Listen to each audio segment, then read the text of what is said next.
এক গ্রামে একটি ছেলে বাস করত। সে খুব চঞ্চল মনের ছিল। সে প্রতিদিন গ্রামের সব গরুকে নিয়ে মাঠে ঘাস খাওয়াতে যেত। সে একদিন মাঠে ঘাস খাওয়াতে খাওয়াতে মিছামিছি চিৎকার করে বলল, বাঘ এসেছে, বাঘ এসেছে। আর সেই কথা শুনে গ্রামের লোকজন তারা তাড়াহুড়ো করে মাঠের দিকে ছুটে যায়। আর সেখানে গিয়ে দেখে যে সেখানে কিছুই নেই, গরুগুলো ঘাস খাচ্ছে। আর গ্রামের লোক বলল, কই বাঘ? এখানে তো কিছুই দেখছি না।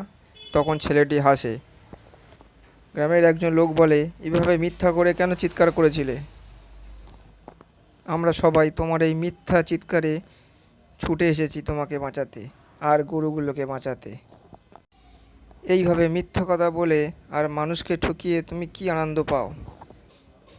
তুমি এইভাবে প্রতিদিন চিৎকার করো আর আমরা ছুটে আসি। আমরা মনে করি যে গরুর দলে বাঘ এসেছে। অবশেষে গ্রামবাসী রেগে বাড়ি ফিরে যায়। সেই দিন যাওয়ার পর সন্ধ্যা হলো আর রাত হয়ে গেল।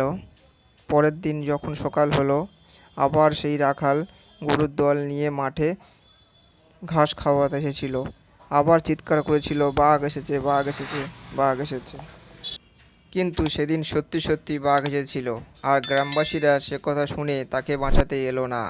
কারণ জানে, গ্রামবাসীরা মনে করে মিথ্যে বলছে আর বাঘটি তাকে খেয়ে ফেলেছিল। আর মিথ্যা কথার পরিণতি ভয়ঙ্কর হয়।